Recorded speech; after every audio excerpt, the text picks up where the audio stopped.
नमस्कार। देश और दुनिया की तमाम फटाफट खबरों में आपका स्वागत है। खबरों के लिए आपसे निवेदन की यदि आपने हमारे चैनल को सब्सक्राइब नहीं किया तो कृपया करके आपके अपने चैनल को सब्सक्राइब कर लें।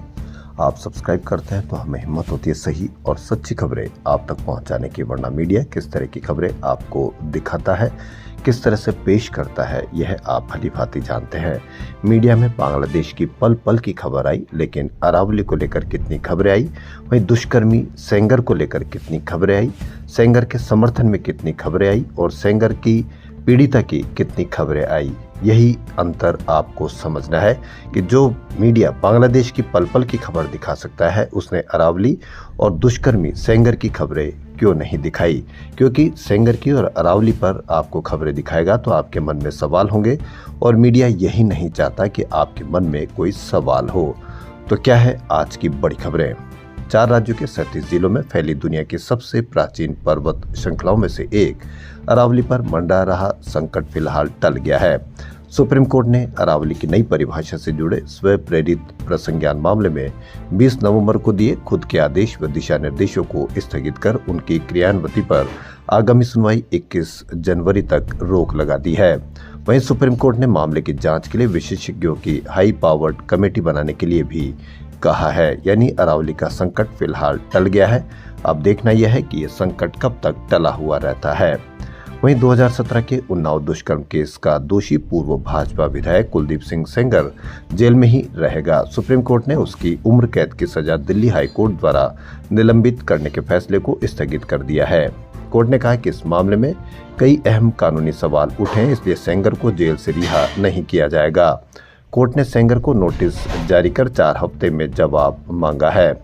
यह फैसला सीबीआई की उस याचिका पर आया जिसमें हाई कोर्ट के फैसले को चुनौती दी गई थी।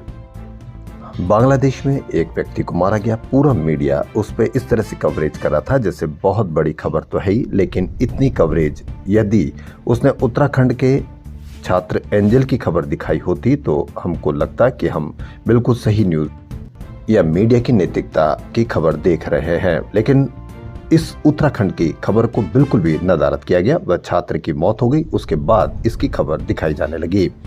उत्तराखंड के देहरादून में त्रिपुरा के छात्र एंजल चकमा की हत्या में बड़ा खुलासा हुआ। पोस्टमार्टम रिपोर्ट से पता चला है कि एंजल के शरीर का दायां हिस्सा लकवाग्रस्त हो गया था। दिमाग की नस फटने से मौत हुई है। वहीं लोकसभा में विपक्ष के नेता राहुल गांधी ने इसे भयावह हेट क्राइम बताया। राहुल ने लिखा, नफरत को रोजाना जहरीले कंटेंट और गैर जिम्मेदार बयानों के जरिए फैलाया जा रहा है और सत्ताधारी भाजपा की नफरत फैलाने वाली लीडरशिप इसे सामान्य बना रही है। इस पर आप अवश्य कमेंट करके बताएं कि क्या राहुल गांधी सही कह रहे हैं या गलत कह रहे हैं। वहीं किसी भी गैर भाजपा राज्य में आप एलजी की सक्रिय भूमिका देखेंगे, लेकिन जब से दिल्ली में भाजपा सरकार आई है, जब से एलजी का शायद नाम भी आप भूल गए होंगे, तो जम्मू कश्मीर एलजी सीएम में टकराव, अफसर असमंजस में तबादले और नियुक्तियां अटकी हुई है। जम्मू कश्मीर में पहली निर्वाचित सरकार बने 1 साल से ज्यादा वक्त गुजर चुका है, लेकिन यह पूरा साल शासन से ज्यादा सत्ता संघर्ष में खप गया। 2019 में राज्य का दर्जा खत्म होने और केंद्र शासित प्रदेश बनने के बाद सितंबर-अक्टूबर 2024 में हुए विधानसभा चुनाव के नतीजे 8 अक्टूबर को आए थे। जनता के लंबे अंतराल के बाद चुनी सरकार में स्थिरता और जवाबदेही की उम्मीद की थी, लेकिन जम्मू कश्मीर एलजी सीएम में टकराव पहले दिल्ली में हम देखा करते थे, फिर बंगाल में देखा करते थे, फिर कर्नाटक में देखा करते हैं, और सभी जगह जहां भी गैर भाजपा सरकार है वहां आप इस तरह के टकराव देखा करते हैं।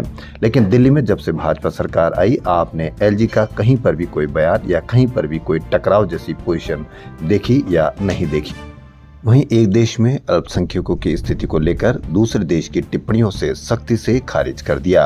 वहीं विदेश मंत्रालय ने कहा कि इस विषय पर पूरी तरह से बयान उनके निराधार हैं और खुद का रिकॉर्ड बेहद खराब रहा है। विदेश मंत्रालय के प्रवक्ता ने कहा कि विभिन्न धर्मों के अल्पसंख्यकों के खिलाफ भयानक और व्यवस्थित उत्पीड़न एक स्थापित तथ्य है उस देश में।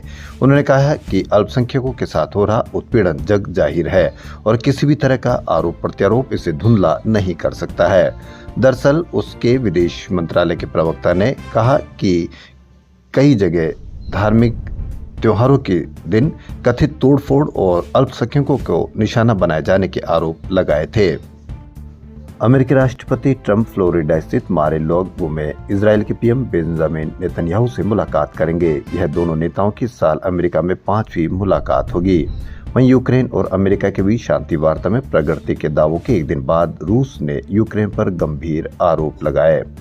यूक्रेन ने पुतिन के वालडाई पैलेस पर यूक्रेन में ड्रोन दागे, यह रूस का कहना है।